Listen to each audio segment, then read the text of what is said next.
Welcome to everybody who's joining us from all over the country. We're so happy to have you here tonight, this Thursday, June 5th, for Sarah Hansman's presentation, LGBTQ plus justice and Catholic social teaching. The sponsor tonight is the Association of Pittsburgh Priests, a social justice organization in Pittsburgh that has been working within the Catholic Church for decades.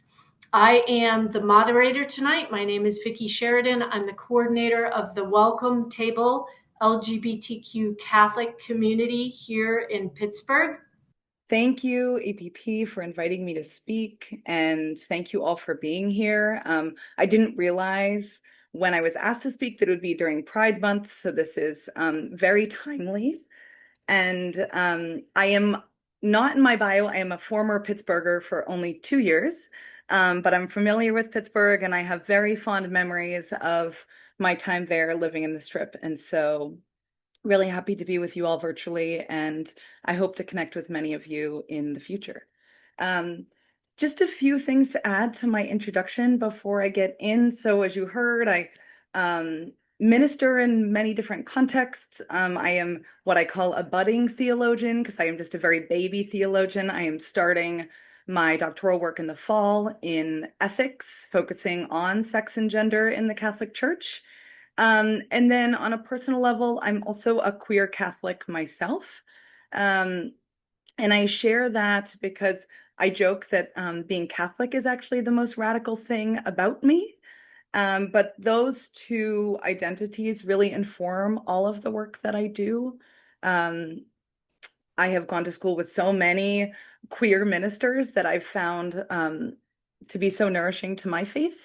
But I am like deeply and firmly committed to the Catholic Church, even in the ways that it's difficult. And so whenever I talk about this subject, I always name that I'm coming from within, even though there are always critiques to be found. And so I am going to share just a brief agenda for our short time together. And so, as you saw, the topic is LGBTQ justice and Catholic social teaching. And I'm going to run us through what I did label LGBTQ injustice because I want to cover really what is this issue and why is it a social justice issue. In this section, I'll probably bombard you with some stats. And I think that's the point, to feel a little bit overwhelmed by the injustice of this topic. And then the lens I'll be taking is Catholic social teaching. I will say in my studies thus far, I've gotten a little bit bored with only talking about all the bad doctrine on LGBTQ issues. And so I've really been focused recently on what exists today in Catholic teaching that we can use to affirm the dignity and flourishing of LGBTQ folks. And then lastly, I want to make it practical because I don't like, despite going into academia, I don't like staying up in the sky. And so going to talk about really what tools do we have to take that teaching and this issue and put it into practice in our own contexts. So here we go. The challenge. Something I hear sometimes from folks is that this is a niche issue, and why do we focus on it so much? Because how many people are actually queer in the church? And so a couple stats for you all here. 1.2 billion people, or 18% of the world's population, are Catholic. So vast majority, not majority, but a vast number of people in the world are Catholic. And then the rest of the stats are really going to be focused on the US context, because although there could be many presentations on sexuality in the global world and the global church, I find if we're going to think practically, thinking within our own context is the most helpful. So over 30 million US Catholics have at least one family member or close friend who is LGBTQ. Over 75% of US Catholics believes the church should be more accepting, and over 62% support same-sex marriage. So turns out this is not very niche. I imagine many of you know someone, or you yourself identify as LGBTQ. Um, and next, I want to go into the legal and political environment. I think if we're talking about injustice, we need to really contextualize it in this particular moment, which is an overwhelming one. And so I made this a build out slide because I'm just going to hit you with these things and we could dig into them, but we're not going to have time to. But what I have here is what's been done in the Trump administration since he has taken office regarding LGBTQ issues. As you all likely know and have seen, immigrants and trans folks have really been a lot of the focus of scapegoating of the Trump administration. And so I think it's important to look at this. And I will just name that at the end, I do have my sources and I can share this out so folks can dig more into the data because I find it very helpful. Okay, day one, administration ordered that there are only two sexes, male and female. And something I think is quite interesting is they use the term gender ideology, which if you look at the history of the usage of that term, it's really been popularized by the Vatican. And so I think bringing in, which we'll get to, what is the Catholic responsibility for this topic. Removing a third gender option on IDs. I'm sure most folks have heard of passports and IDs that have wrongfully now been identifying trans folks. Ordering funding withheld from schools that haven't adopted what is called, quote, a patriotic education. And if you dig into that, much of that is around gender theory, also critical race theory. Rolling back protections for LGBTQ students, removing thousands of government web pages and references to transgender folks. And so you'll see it removed from CDC sites, famously the Stonewall site, which is a major historic site for LGBTQ resistance and protest. The T was removed from LGBTQ, which the T represents transgender, which has been a real focus for the administration. Again, adding disclaimers, disavowing gender ideology on the CDC webpage, denying student loan relief to workers who are aiding immigrants and trans youth, banning trans folks in the military, suspending funding for schools that have been supporting trans athletes, directing HUD to reverse rules that give trans folks safe access to shelters, and a memo that requires funding to be revoked from NGOs that undermine the national interest and administrative priorities. Again, much of that, if you look under the covers, are related to trans folks. Now, we hope that much of this will be blocked in courts or revoked, but this just gives you a little bit of the landscape of what's going on. And the next thing, also a heavy topic, also a build-up slide, but this first section of the talk is heavy. Okay, so there's all this policy, but another critique I hear is when we're talking about LGBTQ issues, this is just the whims of people. This is just people doing what they want. The church will say, or the Vatican, I should say, will say that folks are trying to play God by deciding what they're going to do with their bodies and their lives.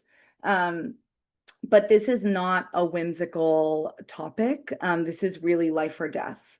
And so just to give you some stats here, 29% of LGBTQ teens have attempted suicide in the last year. 48% report engaging in self-harm. 29% have experienced homelessness or been kicked out or run away. 40% have seriously considered suicide. 40% of all homeless youth are LGBT, and that doesn't just apply to youth, that traces out when you look at a broader population. 46% want mental health counseling but have been unable to receive it. 1 in 3 youth have been physically threatened or harmed because of their identity. And then zooming out to a global context just for a second, in over 70 countries, simply being LGBTQ is a criminal offense. So again, it's a lot of information. Can feel like I'm pounding you with that. But that is the reality of this situation. It's not a light topic. And then in addition to stats, I wanted to share a story that has really impacted me this year, and that's the story of Sam Nordquist. Um, Sam was a 24-year-old trans man from Minnesota, and I think it was in February, the reporting came out that he was kidnapped and ultimately murdered after being tortured and sexually assaulted for over a month. Um, Interestingly, it was not as publicized as I would have thought it would have been. And I presented this to a group of sisters who found as they were looking that the New York Times had posted about this and then had removed from the headline that he was trans. And so this is only one example of a death of a trans person. But I think one story is important to hear and to think about because there are countless folks behind these stories. And I think it shows that amidst the overwhelm of all of these stats and all of these policies, what really is happening, if we're going to boil it down, is that folks are being dehumanized, and that dehumanization has really violent consequences.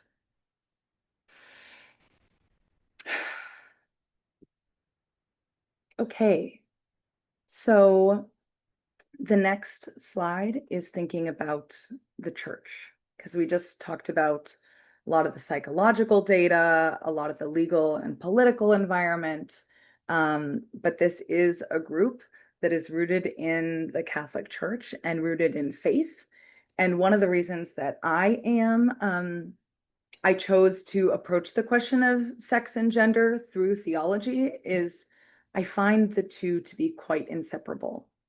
It's hard to get at the roots of homophobia and transphobia without thinking about the role of religion.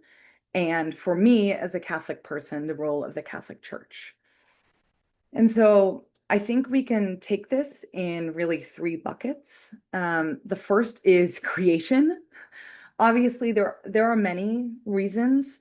This is simplifying things vastly, and we could spend years talking about this. But when we think about why homophobia and transphobia exists, it's hard not to think of the way that the church's teachings and broader in the religious landscape, teachings have fueled homophobia and transphobia. I think often that's the first thing that folks hear who are queer and in the church. And it's also something that's focused on more.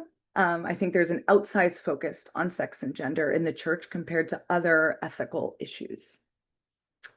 And then the question of perpetuation. When we think about the legal and political environment, religious exemption is really important. And if folks follow the news or drown themselves in the news as much as I do, I'm sure you've heard a lot of the Supreme Court cases happening recently around LGBTQ folks. I know there was one that was done by both Muslim and Catholic parents about removing kids from a classroom environment when there were LGBTQ characters in books that were being shared. But what you'll see is the Equality Act, which is designed to require equal treatment of LGBTQ folks, contains a religious exemption.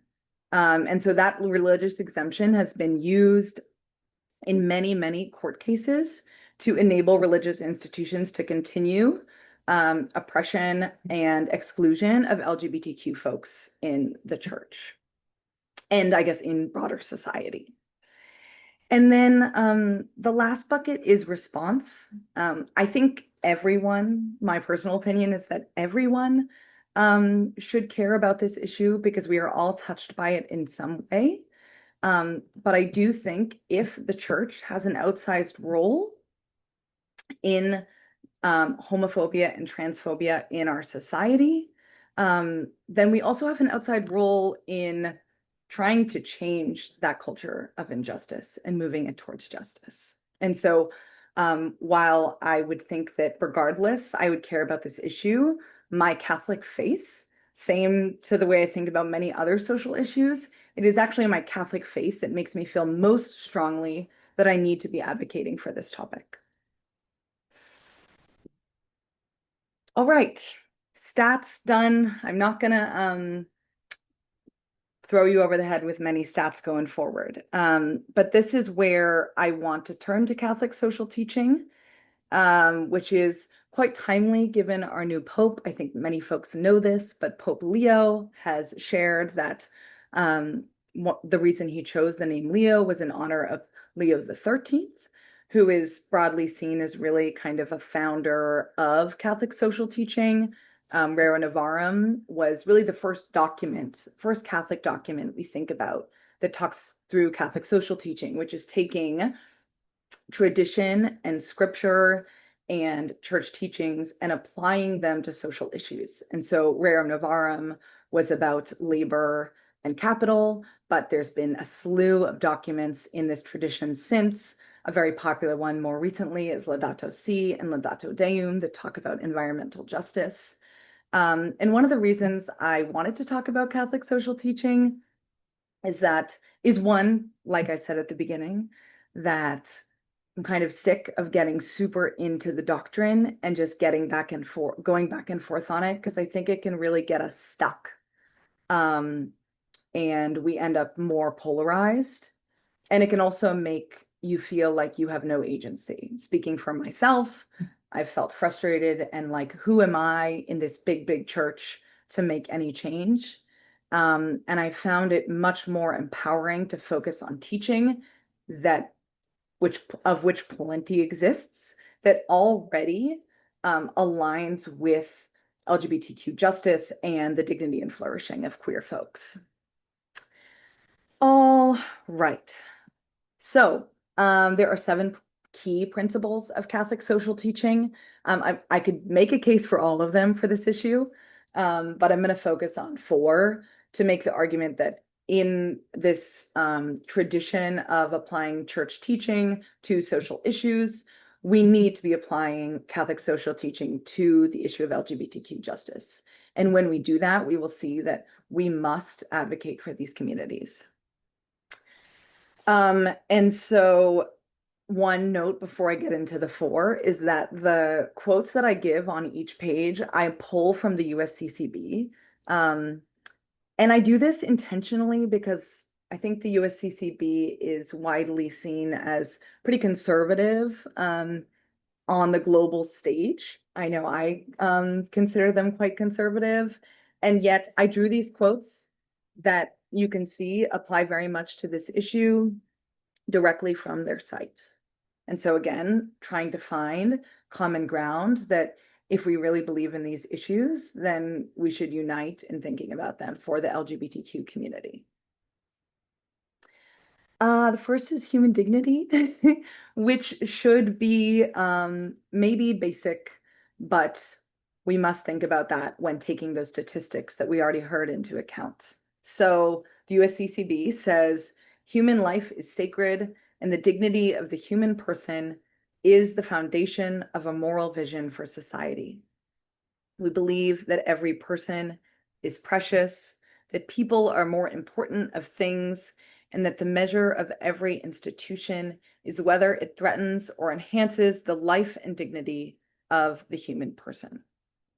And so this will continue as we go on in the presentation, but dignity really is the foundational thing that we're thinking about in Catholic social teaching. And if we say that the measure of an institution is whether it threatens or enhances the life and dignity of a person, then we have to give both the United States and the Catholic Church a pretty bad grade when it's coming to this issue. And so that should really both bring us some consternation, but also draw us forth towards action. And so dignity continues to be the foundation. I will name that a critique of many LGBTQ folks in the church is that dignity is not enough and we must call for flourishing. And so you'll hear me kind of use those 2 in tandem frequently because folks are not satisfied with the hate the sin, love the sinner approach. And really, if we are to love someone, that includes, in my mind, seeing and knowing them as they are. and loving them as they are. And so dignity is a piece of it, but dignity really encompasses the whole person, not trying to cut off a part of who they are. The next one here is the preferential option for the poor. That's been adopted into Catholic social teaching really comes out of liberation theology. What the USCCB says about it is a basic moral test is how our most vulnerable members are faring. In a society marred by deepening divisions between rich and poor, our tradition recalls the story of the Last Judgment and instructs us to put the needs of the poor and vulnerable first. So again, you're seeing that topic about looking and using the most vulnerable in society as a moral test, like we had in the human dignity section. And again, I think that should lead us to a place of concern. So the preferential option for the poor can and has historically been misunderstood. But one thing we're really thinking about here is those who are most marginalized are those we must advocate for most fiercely. That is not only LGBTQ folks. There are a slew of folks that we would put into this category. But my favorite professor from my divinity school, who's a liberation theologian himself, uses the example of a mother to help folks think about the preferential option for the poor, which is that a mother loves in an ideal world, loves all of her children equally. Yet when one is being picked on by another, she is going to step in for that child. She is going to defend that child. And so preferential option for the poor need not mean that other folks are not loved and seen as with dignity, but this is really giving an intentional look onto those who are most marginalized. And this goes a little further to say that those who are most marginalized really have a privileged place to see where are the cracks in our society, where is injustice present, and we must listen to those folks even more fiercely because they're able to see from the margins things that often we have blind spots to. Solidarity and common good. And so solidarity is a word that you will hear over and over and over again in Catholic social teaching. I'll read. So this is from Fratelli Tutti, which is a encyclical that Pope Francis put out. However, this, to be clear, was quoted on the USCCB site. So I'm continuing to bang the USCCB drum here. Solidarity means much more than engaging in sporadic acts of generosity. It means thinking and acting in terms of community. It means that the lives of all are prior to the appropriation of goods by a few. It means also combating structural causes. Solidarity, understood in its most profound meaning, is a way of making history, and this is what popular movements are doing. So sometimes I wonder if solidarity can be used as a buzzword and it can lose its meaning being in solidarity with folks. And what does that mean? One way, I think, particularly with our current administration, it feels ever more present. We talked a lot about this in one of my courses on liberation theology, yet saying in a first world country, in what ways are you really risking yourself for another? I do think that's different now. And when I think about solidarity, I think, what ways am I willing to put myself on the line for others? What ways do I care about others so much that I'm willing to take risks that might hurt my career or my relationships, whatever it might be, but that being in solidarity really requires our buy-in in a way that is not surface level, that is not performative. Again, more than sporadic acts. It's thinking really intentionally and strategically, and that requires relationship. So being in relationship, again, going back to the preferential option for the poor, being in relationship with folks on the margins, listening, understanding, coming to love. And when we come to love, coming to sacrifice, I find, is significantly easier. Okay, community and participation. So this is thinking about the person as a social person, because the Catholic Church says that the human being is a social creature. We exist in relationship. That is relationship with God and relationship with others. And thus, part of Catholic social teaching is about our social constructs, about our society. And so what the USCCB says is the person is not only sacred, but also social. How we organize our society in economics and politics, in law and policy, directly affects human dignity and the capacity of individuals to grow in community. Now, one of the reasons I included this image of trans being erased in transgender is that what we talked about from a political perspective is not just to drive home why this is an issue that is life or death, but it's also showing how we are actively trying to exclude and erase the LGBTQ community from our society and from this intertwining community that we have. And so erasing trans from sites, preventing folks from identifying as they are, calling someone by their name. I mean, calling someone by their name is a part of the Catholic tradition. And if we're not willing to do that, how are we really seeing this person in community? And so I think thinking about this social nature, are we effacing people? Are they, if we don't understand them because they're being scapegoated and demonized, we must choose then to enter into interpersonal relationships, into communal relationships, but also to look at how we organize our society and our church, which is what I'm going to get to next, in a way that includes the LGBTQ community and enables them not only to have dignity, but to flourish. So those are the four that I think are really critical. I talk about these issues to many different populations. But this year I have presented similar in some ways on this topic to high school students at Ignatian Q, which is a workshop or conference for queer and trans college students who all come together from Jesuit universities, and also at the Ignatian Teach-In for Justice, which is high school students and college students.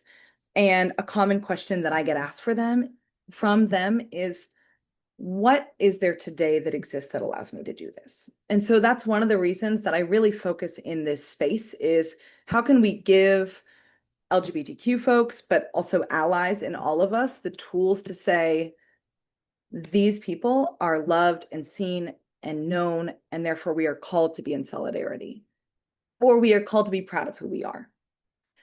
So those are the ideas, but as I said at the beginning, one of my biggest pet peeves is when we, in theology, or really any academic topic, is when we stay totally in the clouds and we don't bring it down into reality. And so a question that you might be asking, or I certainly have asked myself, is, okay, I can say all of these things, but how do I make that a reality? Am I just a total idealist?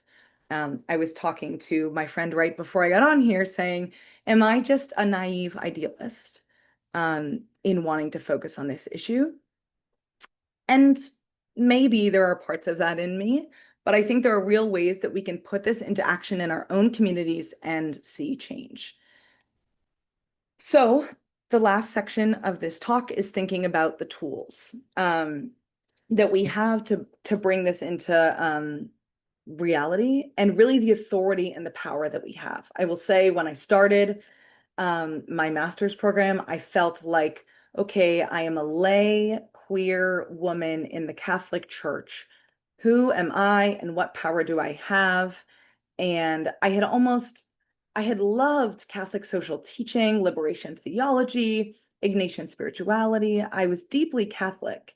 And yet in some ways I had maybe given up on the church because I thought, what's my place here and what's my authority here? I guess I just need to wait. And that has really shifted for me in the past few years. Um, and so I want to talk about the synod. I will say that I know that the next APP talk is being done by Cardinal Radcliffe, who I deeply admire and feel self-conscious to be even giving a talk right before he is. But I know he'll be talking about synodality. So this will just be a little preview. But I want to talk about it through the lens of this change with the LGBTQ topic in mind. So something I heard with the final synod document is, and I felt myself at the beginning, is a lot of complaints and disappointment that questions of sex and gender were not brought up enough. The word LGBTQ was not used, and there was just a lack of formality around this. And so was this a failure? Women said a similar thing. And another doubt about the synod I hear frequently is, was this just performative? Are we just getting little breadcrumbs to drag us along? Is this purely for people in Rome? What do I have to do with this, right? So there's a lot of critiques of the synod, but I have become a huge fan. And so my former corporate career was sales, and I will try to sell you on why I think it gives us tools to make change. So first, I'm briefly going to show the way that the final synod document aligns with Catholic social teaching. So just to say that what's come out from the synod aligns with everything that I just shared on Catholic social teaching. And then secondly, if that's true, in what ways do we actually implement this? So first, just to say that although sex and gender is not named enough, many critics would say, it is named. You'll see in this quote here, and I have the paragraph for folks who are following along at home, that they name that the church and the synodal journey is a call for relationality. And yet you'll see in the bolded part, it says, unfortunately, others continue to experience the pain of feeling excluded or judged because of their marital situation, identity, or sexuality.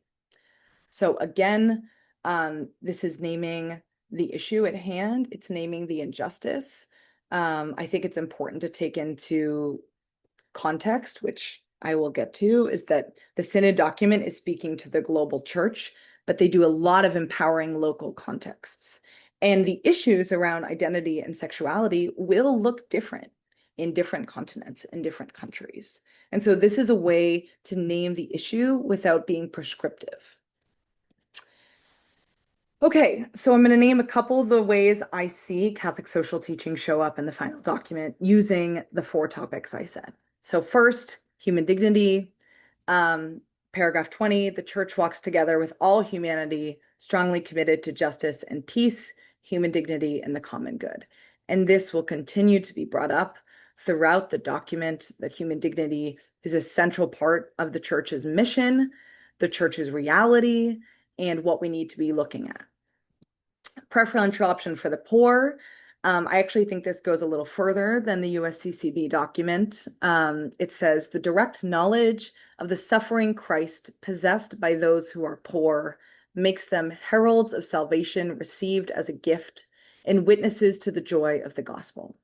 Now, poor is being used in a broad sense, and there's critiques of that we won't go into. But by poor, we're thinking about folks on the margins and the ways that they are able to see revelation and see salvation in unique ways that really are a gift to us. And so if synodality is about walking together and it's about listening, then that must be done with special intention to those who are at the margins, including the LGBTQ community.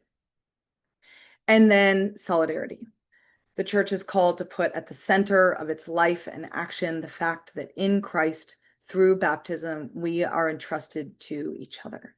So again, we are social beings, we are communal beings, and central to what it means to be a Christian is to love God and to love our neighbor. and that love cannot be surface level, but must be really rooted in a way that ties us up with the other. I left the community and participation for a second piece because the final synod doc, I don't know, I've read it a bunch. I don't know how many pages it is though, like 80. So we could put a ton in here. But what I want to talk about, because okay, we're aligned in teaching, we're here with the Catholic social teaching.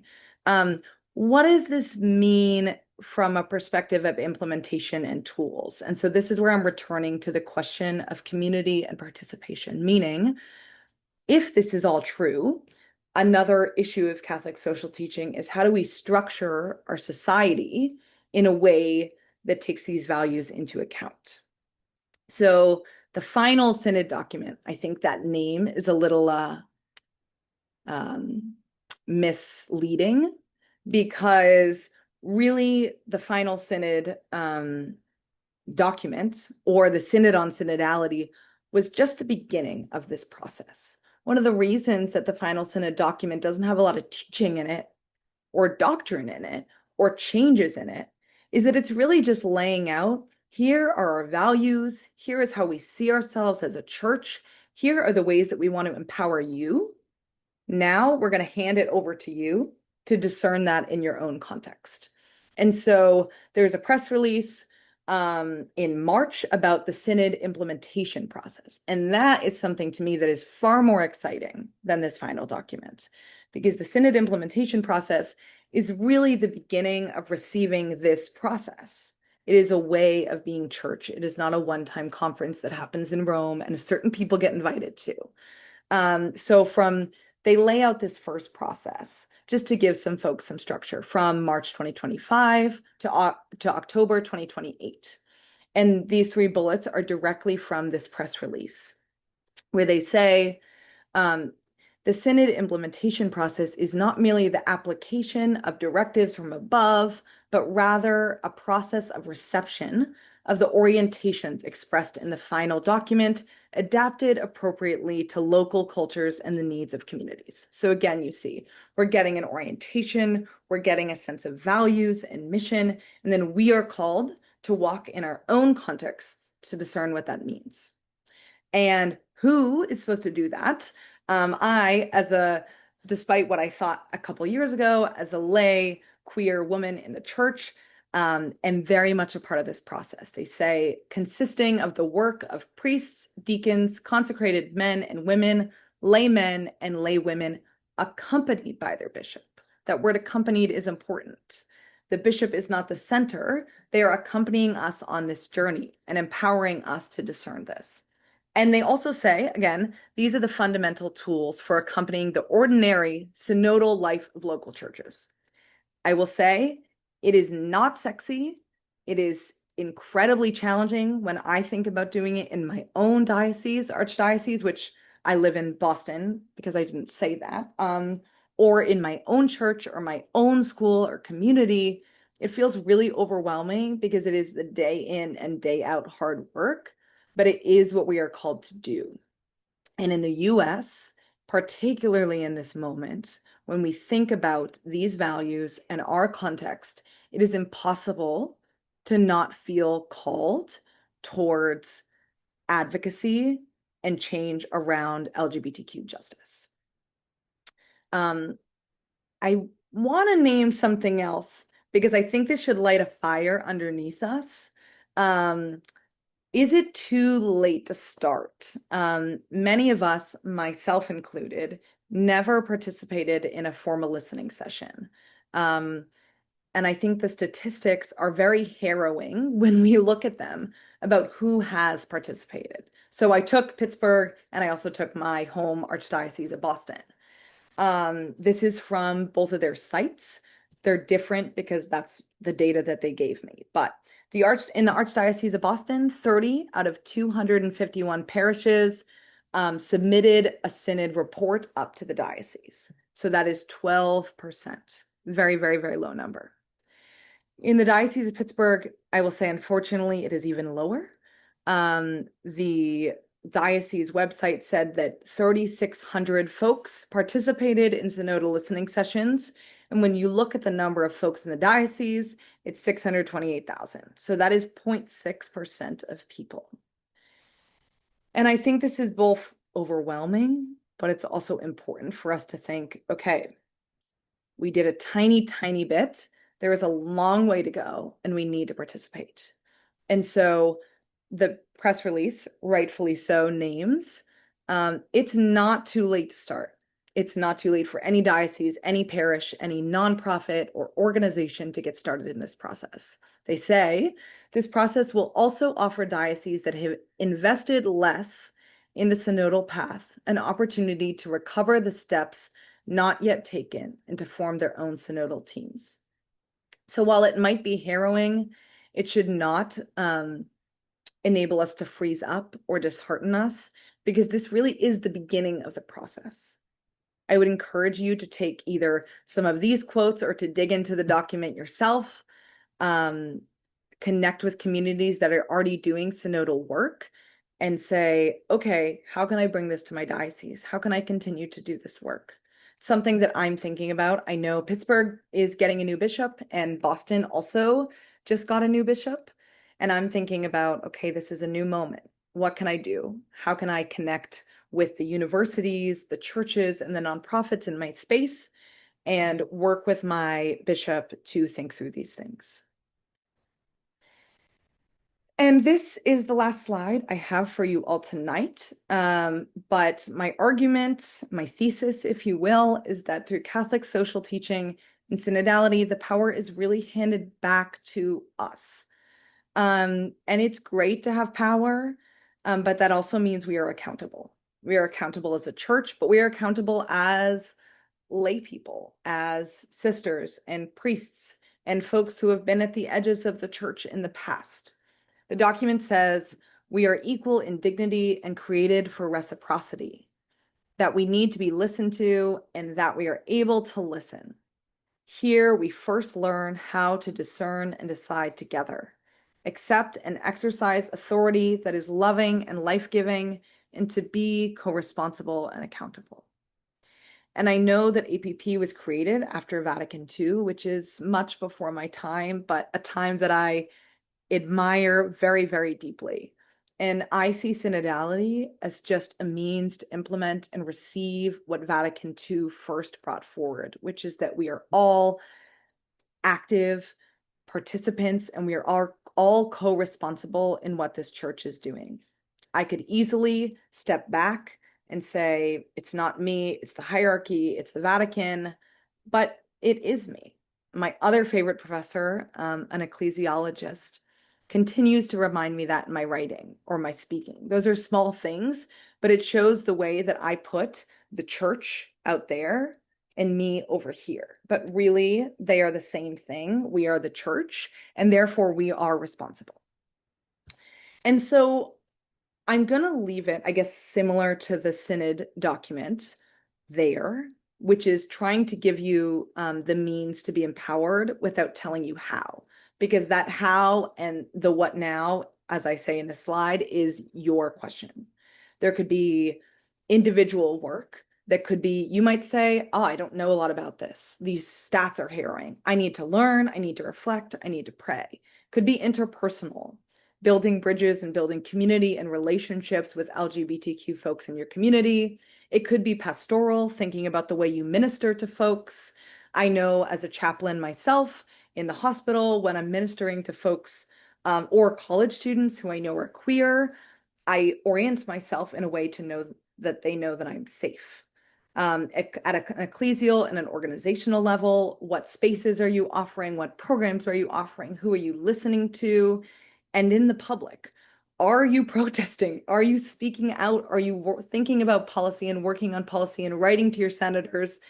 Now, it's overwhelming, but I think all of us can at least do something between these different spaces. And what that will look like for you because of your gifts and your context versus me because of my gifts and my context will be totally different. And so I can't claim to prescribe that to you. But I do strongly believe that we all have the responsibility to be thinking about this question and to be thinking about our own context and what we can do. And I think that everything I've talked about today has been merely to say that we have authority and we are responsible, and that this community is a community that deserves everything in the world, the right to dignity and flourishing, and that that's something to be celebrated during Pride Month, but it's also something to take really seriously and advocate for. And so that is it. I cannot see folks' faces, and so it's felt very odd for me to be presenting, but I really appreciate you all listening, and I'm excited to hear questions. I'm a very open book, and I love feedback. That is what sales taught me. And so please, I welcome feedback and questions and comments. My sources are here that I really drew upon, and also my contact information, my email address, as well as I embarrassingly have a website now because I'm doing this sort of stuff. So if you have any desire to get in contact with me or to leverage me to speak with folks in your community, I would be so happy to do so. So I am now going to stop sharing and we'll turn it over for questions. Sarah, that was amazing. I feel as though you, in some ways, greatly underestimate your gifts, and I would say for all of us and many who are not here tonight, your presence and the work that you're doing is incredibly important. You gave us a ton in a short period of time to chew on. I think the way that you moved it from academic to pastoral, and added even your own personal story, personal stories of others. There was so much there, and I feel very grateful to have been able to witness that. So now, as Sarah said, this is a time for people to, make their questions known to her. You can either use the reaction button for the hand to be called on, and Jim and Paula and I will call on people, or you can put a question into the chat. Either way, and I will start it off while we're waiting for people to do that, just by asking, when you mentioned human dignity as one of the four that you chose to really focus on, we recently had a document, Dignitas Infinita, pronouncing that wrong probably, but I wonder what you thought about the limits that they placed on human dignity in that document, and specifically as it relates to transgender people. Wow. Okay. I feel like you planted this for me, Vicky. I don't know if you know knew this in advance, but so Dignitas Infinita, I will say, I was really upset when it came out. And something I was thinking about is this is not aligned with what I understand to be human dignity. And how can we, in a document that's talking about human dignity, simultaneously dehumanize trans folks? And so, not to completely pitch myself, but one thing that I did is I got together with my classmates at the time, queer and trans folks. And we were like, okay, we're students. We know the stuff. We're in class. Let's write something. And who knows, it's going to be read, but we need to say something. And we want to collect signatures and we want to collect stories, because it seems if we say we're on a synodal path that's about listening, that maybe the person who wrote this hasn't listened a ton to trans folks in the community. And so that document is an NCR article about it, but it has our letter. And way more importantly than our letter that talks about the theology, it has stories of queer and trans folks and allies in their response to the document, which I think is, given that I am not trans and I'm cis, I really want to platform that for folks to go there and to read that. But I will say, it was upsetting. I don't think I can make an argument for why that is supporting the human dignity of trans folks. I would say it's not. And something I believe, in addition to saying, let's focus on what exists in the church today, teaching wise, that can support, I think the thing that's going to really shift us is encounter and stories and building relationships and loving. And so that's why we chose to, in addition to talking about theology, really platforming those stories, because I found that I was crying everyone that came in. And it's hard to read those and not be moved. And our hope, and I did print this out in a packet and ship it to the Vatican last summer, and I can't say I got a response, but I will say that platforming those stories was meaningful. And so I don't have a good answer, but I wanted to share that because I think it's important to read those reactions. Thank you, Sarah. One of the things that I found most disturbing about that was the sense that they were saying that, in general, that human dignity had to be earned. There was a sense in parts of it that was being said. Yeah, I would just be appreciative of some more details on what about that document, Dignitas Infinita, was so disappointing. I have not read it myself, so I don't have any background. Yeah, absolutely.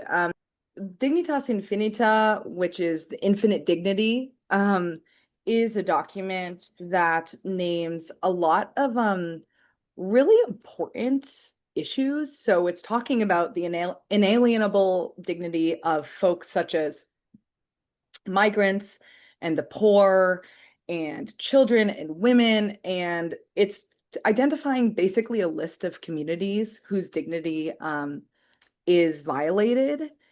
And yet, then it proceeds in this bottom section to name and condemn gender ideology and sex change as two things that prevent people from achieving their fullness. And so it is this really challenging document to read, I would say, for me, because while it calls out so many things that are important within the exact same document. And if you wanted to look at just a small portion of the document, it is paragraph 55, where they're talking about trans folks and sex change. And so paragraph 55 and I think 56, because they say, okay, folks are ridiculed because of their sexual orientation, and we must condemn this. And then the next paragraph, they say that folks who engage in sex change are trying to play God, and they are trying to manipulate themselves in a way that doesn't align with church teaching. And so that's really the crux of the document. It's a very small portion. But it was just really horrifying to read in this document that was directly about human dignity. I think, Yeah. JR, I see your hand. I just have a quick question. I'd love to know your thoughts on fiducia supplicans in relationship to the dignity of the human person, where the blessings are limited to individuals rather than couples and life-giving relationships. I'm just curious what your reaction is and what you have to say about that. Thank you. And thanks for a wonderful presentation. I certainly enjoyed it. Thank you. Yeah. So just to repeat, so fiducia supplicans and how my general thoughts on fiducia supplicans or fiducia supplicans in relationship to something else. I'm sorry, I missed it. If you have time for both, but if it's in relationship to Dignitas Infinita, because we're talking about the dignity of the human person, and then once again, we're saying, but we're only going to bless one part of that person's relationship. Yeah. Okay, yes. So I will say my very quick take, which might not be satisfying, but it's what I feel recently, is it's all politics and it's all us negotiating politics. And in the final years of his life, I grew to be a deep lover. I had been a little skeptical of Francis, I will say, God rest his soul. Um, but I grew to love him so deeply, because what I saw him doing was realizing, even though he's the Pope, he actually doesn't have, people don't listen to him. And he, even if he had changed teaching or doctrine immediately, um, we don't, there would have been people who wouldn't listen to it. And there needed to be cultural shifts alongside of the doctrinal change, to actually make this happen. And so what I saw is him kind of weaving this needle of, um, trying to, one, do public acts that help bring people into relationship with the LGBTQ community, but also open doors, and try to say, everything I'm doing, you can do these things.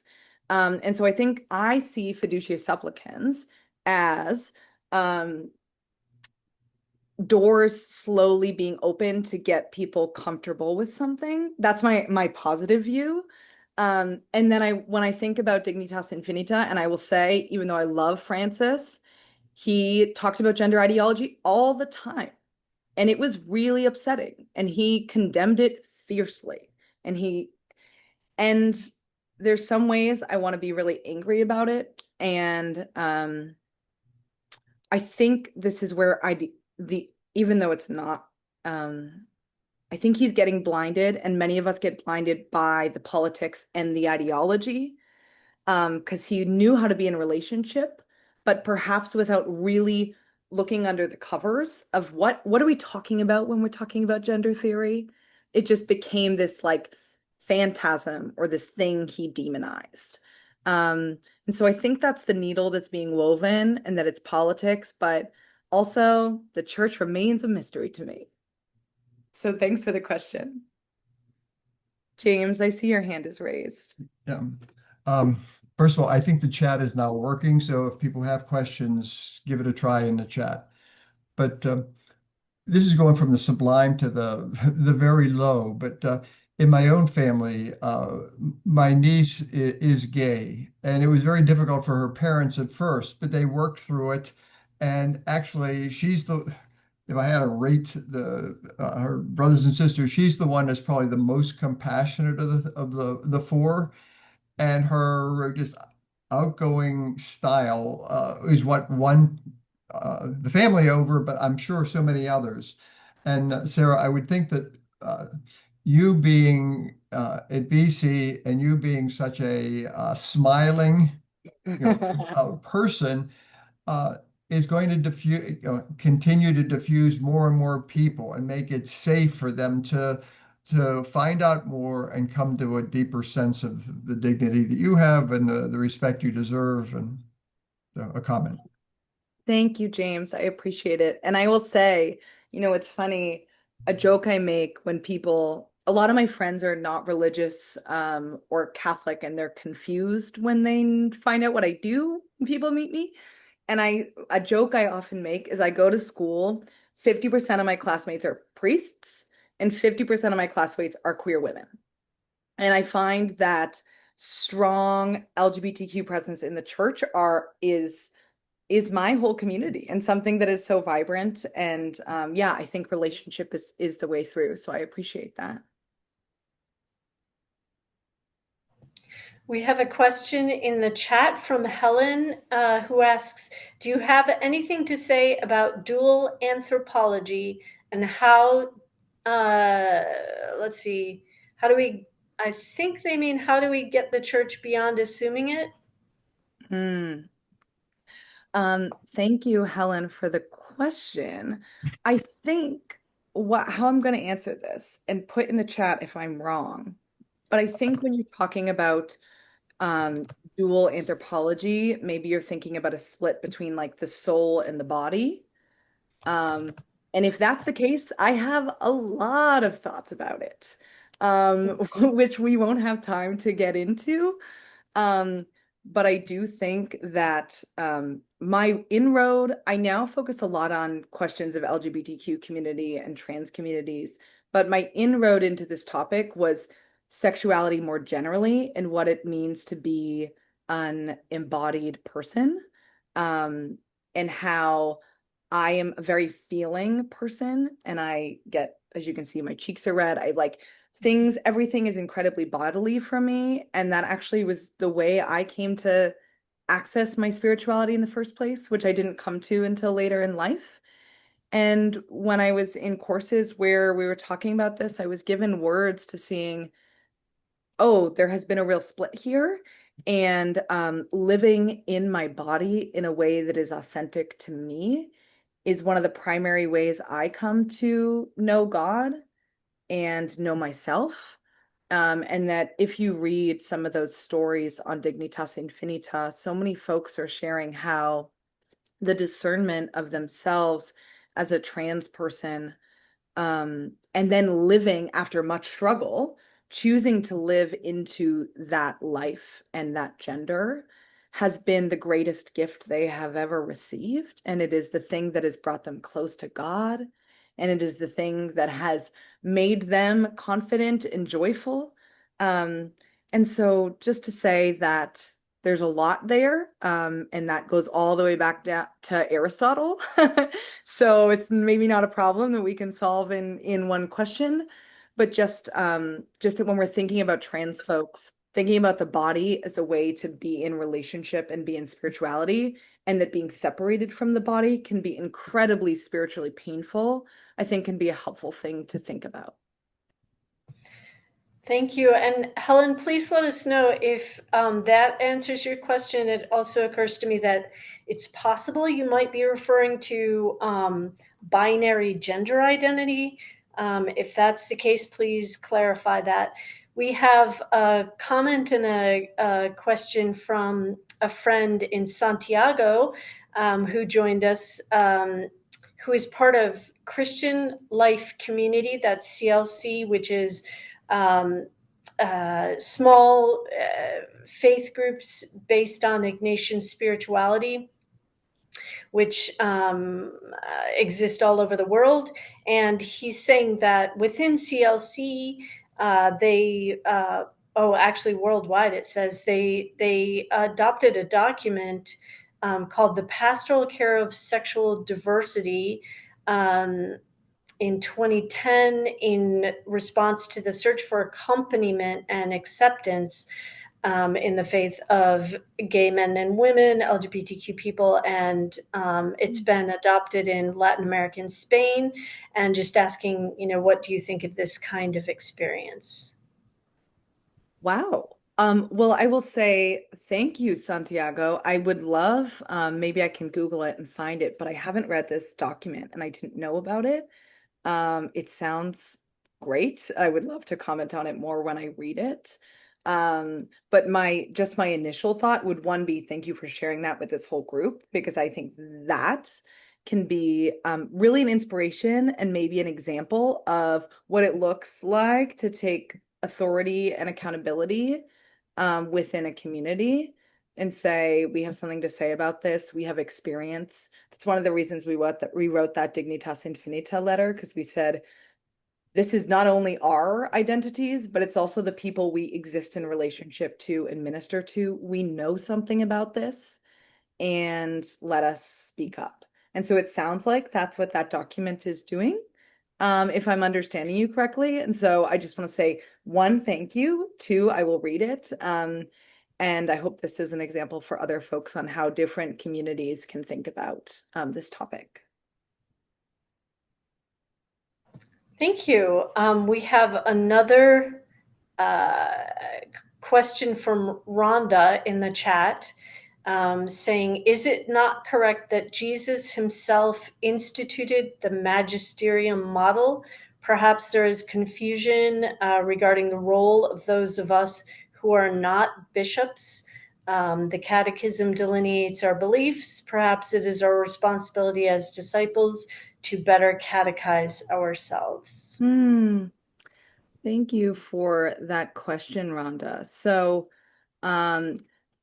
it's complex, and I always love to say first, I'm not a biblical scholar, but I will say that I just took an ecclesial ministry class where we looked back on really the history of ministry coming to be and the church coming to be. And while there are ways that my personal opinion on this is that while there are ways that we read into the gospel, the magisterium and the institution of the priesthood, how that actually evolved in history over time. One, took time, and two, looked really different in different times and places. And so I'm banging on the drum saying signs of the times, but I think it's just the most useful phrase from Vatican II, thinking about how do we take this teaching into our own context. And I think what the Synod document does is think about, wait, what is the role of the bishop? What is the role of a priest? And as we have a burgeoning realm of lay ministry, what is the role of that? And how do we differentiate these things? And I think to some extent, they take a humble stance, which I appreciate, to say that different communities need to explore this in different ways. Regarding the catechism, maybe I won't put to the side the catechism, capital C, and just quickly say something about lower C catechism, is that one of the reasons I'm doing what I want to do is that, or I want to do what I am doing or hope to do, is that I am like deeply saddened that it took me getting a master's degree to understand all of the liberative and beautiful spiritualities that have brought me so profoundly deep into the Catholic faith. And so I do think catechism needs to be better, but I don't think it's necessarily on lay people. Yes, we all have to take accountability. But I will say, like, as someone who is more educated and privileged in the Catholic Church, I'm thinking about how can we make all of this far more accessible. So I could say more, but I know we're running short on time. Yeah, just two. First, Sister Barb has her hand up with a question. Then there's one more question in the chat, and then I think we're gonna have to wrap it up. Sarah, I just wanted to share, last year we had at our pastoral center, which was completely disturbing to me. It was a workshop on transgender. And of course, we had the people speaking from Steubenville, and the whole core of what they were sharing is they shared how abnormal it was. And then at the very end, they said, well, we'll have part 2 and we'll have something on how to be pastoral. My way of thinking is that's not the starting point of calling something abnormal. Why don't you first start about understanding the person themselves before you start calling it abnormal? 100%. Thank you. I couldn't agree more. I will say, as a little side piece, if folks are interested in getting into what is natural and natural law and biology, there's a lot of really interesting stuff about sexual difference that has come out to really muddy the waters on male and female biologically. And I'll put into the chat the name of Lisa Diamond, who is a researcher that does some really interesting stuff on this. So if you have the interest, great. Otherwise, I think pastorally, absolutely. We start with the person, we start with dignity and flourishing, and starting the other direction is a way to just really bring about change. So thank you for sharing that. The question in the chat sort of piggybacks on that a little bit. We have Colleen saying that she's seen some of the anti-woke, anti-trans videos that come from Franciscan University in Steubenville, which she finds contrary to Catholic social teaching. How can a layperson outside the Steubenville community best counter these messages? Yeah. Yeah, thank you, Colleen. I also find Steubenville sometimes or I often just don't watch because it scares me. But what I will say is relationship, in personal stories. And that's a lot of what the Synod is listening and then discerning with each other. And so I would say, like, I can debate politics all day long, but I find it sometimes doesn't get us as far. And so, like, being able to share a story either from my own personal experience or for someone I know, who is deeply Catholic and deeply queer or trans or LGBTQ, I find can break through. And I would say curiosity, asking questions and asking folks to explain what they understand, because it can just be really easy for us to get polarized. That's a very good suggestion. So that's going to wrap up our time for the Q&A. And at this time, Sarah, if you have, like a 1-minute closing remark, something you want to end with, that would be great. And then we'll go to the closing announcements and the closing prayer. Sure. My closing is to say, one, I'm very sad I haven't seen all your faces. Love doing this in person. But just I really appreciate you all being here. Something that's become increasingly important to me is intergenerational relationships, and particularly intergenerational relationships within the church. And I know this group was founded in response to Vatican II, and there is a spirit there that I find so wise that I want to learn from. And so, yeah, just to say thank you all for being here, for being a part of this conversation, for wanting to learn. And once again, I guess I will just put my email into the chat and my website, so that folks, if they have follow-ups, I'm happy to do so. But just keep fighting the good fight, everyone, and thank you for being here. I unfortunately cannot stay for the follow-up conversation piece because I'm about to go back on call as a chaplain. And so I do have to run, can't be part of this conversation, but I just really appreciate it. Yes, and thank you. We will somehow get all of Sarah's information as well as the resources that she has put into the chat to everyone, along with a link to the recording, so you can share this with other people as well. So thank you so much, Sarah. We really appreciate you, and God bless you. Peace be with you as you continue your journey. Thank you.